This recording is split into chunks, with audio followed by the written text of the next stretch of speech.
यानंतर पुढची बातमी आहे स्वाभिमानी शेतकरी संघटनेच्या आंदोलनासंदर्भातली। शेतकऱ्यांना कर्जमुक्ती मिळावी या मागणीसाठी उद्यापासून स्वाभिमानी शेतकरी संघटनेकडून राज्यभरात आंदोलन करण्यात येणार आहे।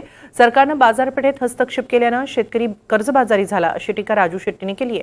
त्यांच्याशी संवाद साधलाय आमचे प्रतिनिधी सुनील कांबळे यांनी। शेतकऱ्यांना कर्जमुक्ती मिळावी यासाठी उद्यापासून स्वाभिमानी शेतकरी संघटना ही रस्त्यावर उतरणार आहे आणि राज्यभर हे आंदोलन करणार आहेत। माझ्यासोबत आहेत स्वाभिमानी शेतकरी संघटनेचे अध्यक्ष माजी खासदार राजू शेट्टी। सर, उद्यापासून आपण आंदोलन करताय, काय भूमिका आहे, कशा पद्धतीचं आंदोलन असणार आहे? स्वर्गीय वसंतराव नाईक हे मुख्यमंत्री असतानाच्या काळामध्ये त्यांनी महाराष्ट्रामध्ये हरित क्रांती यशस्वी केली आणि खऱ्या अर्थानं कृषीप्रधान महाराष्ट्र म्हणून देशामध्ये समोर आला आणि एक निर्यातदार राज्य म्हणून आमची गणना व्हायला लागली। परंतु दुर्दैवानं आज त्याच महाराष्ट्रामध्ये देशात सर्वाधिक शेतकऱ्यांच्या आत्महत्या होत आहेत। याचं कारण अन्नधान्याच्या बाबतीत आम्ही स्वयंपूर्ण झालो, परंतु अन्नदाता मात्र देशीधोडीला लागला। सरकारची जी वेगवेगळी धोरणं आहेत त्या धोरणाचा परिणाम म्हणून अगदी उदाहरण द्यायचं झालं तर कांद्याच्या निर्यातीवर बंदी घातली, कांद्याचे भाव पडले। साखरेच्या निर्यातीवर बंदी घातली, ऊसाला टनापाठीमागे 700 ते 800 रुपये भाव कमी मिळाला।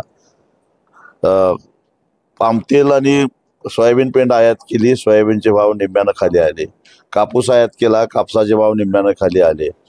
दूध बुकटी 10,000 टन आयात करण्याचा निर्णय घेतला, 38 वरनं दुधाचा भाव आज 24 रुपयेपर्यंत खाली आलेला आहे। मका आयात करण्याचा निर्णय घेतलेला आहे, मका उत्पादक शेतकऱ्यांचं वाटोळं होणार आहे। 2 वर्षापूर्वी डाळ मोठ्या प्रमाणामध्ये आयात केली आहे, डाळ उत्पादक शेतकऱ्यांचं वाटोळं झालेलं आहे। तांदूळ निर्यातीवर बंदी घातली, धानाला भाव मिळत नाही। हे सगळं सरकारच्या धोरणामुळे व्हायला लागलेलं आहे आणि त्यामुळं शेतकऱ्याला उत्पादन खर्चाच्याही कमी किमतीमध्ये शेतीमाल विकावा लागतोय। सरकारनं जर का बाजारपेठेमध्ये हस्तक्षेप केला नसता तर शेतकरी कर्जबाजारी झाला नसता आणि त्यामुळं या कर्जाची जबाबदारी सरकारनं घ्यावी आणि शेतकऱ्याला मुक्त करावं। म्हणून उद्या 1 जुलै वसंतराव नाईक यांची जयंती आहे, त्यांच्या जन्मगावी जाऊन स्वर्गीय वसंतराव नाईक शेतकरी कर्जमुक्ती आंदोलनाची सुरुवात आम्ही करतोय। सुनील कांबळे, NDTV मराठी, लातूर।